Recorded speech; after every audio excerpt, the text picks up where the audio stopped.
ಹೃದಯದಲ್ಲಿ ರಕ್ತ ಸಂಚಲನ ಹೇಗಾಗುತ್ತೆ ಎಂದು ತಿಳ್ಕೊಳ್ಳೋಣ. ಮೊದಲು ಡಿಆಕ್ಸಿಜನೇಟೆಡ್ ಬ್ಲಡ್ ಅಂದರೆ ಆಮ್ಲಜನಕ ರಹಿತ ರಕ್ತವು ಹೃದಯದ ಬಲಭಾಗಕ್ಕೆ ಬರುತ್ತದೆ. ರೈಟ್ ಆಟ್ರಿಯಂ, ರೈಟ್ ವೆಂಟ್ರಿಕಲ್, ಅದರಿಂದ ಪಲ್ಮನರಿ ಆರ್ಟ್ರಿಯಿಂದ ಶ್ವಾಸಕೋಶಕ್ಕೆ ಹೋಗುತ್ತದೆ.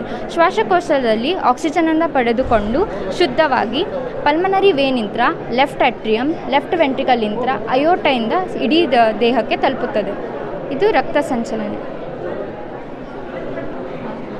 ಸೊ ರಕ್ತ ಸಂಚಲನ ದೇಹದಲ್ಲಿ ಸರಿಯಾಗಿ ಆಗಬೇಕಂದರೆ ಮೆಡಿಟೇಷನ್ ಮಾಡಬೇಕು, ಯೋಗ ಮಾಡಬೇಕು ಮತ್ತು ಫಿಸಿಕಲ್ ಆ್ಯಕ್ಟಿವಿಟಿಯನ್ನು ಮಾಡಬೇಕು ಮತ್ತು ಬೊಜ್ಜು ಇಳಿಸಬೇಕು. ಅದಕ್ಕೆ ಸರಿಯಾದ ಆಹಾರವನ್ನು ಸೇವಿಸಬೇಕು ಮತ್ತು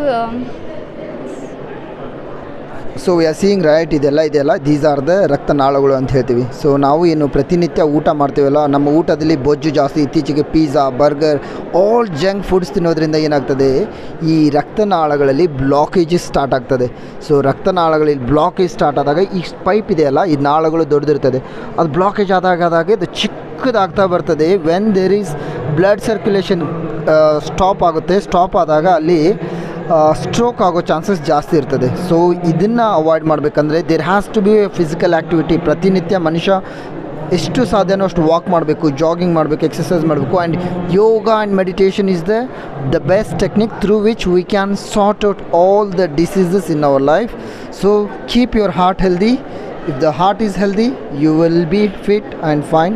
So thank you so much. Hope this video is informative.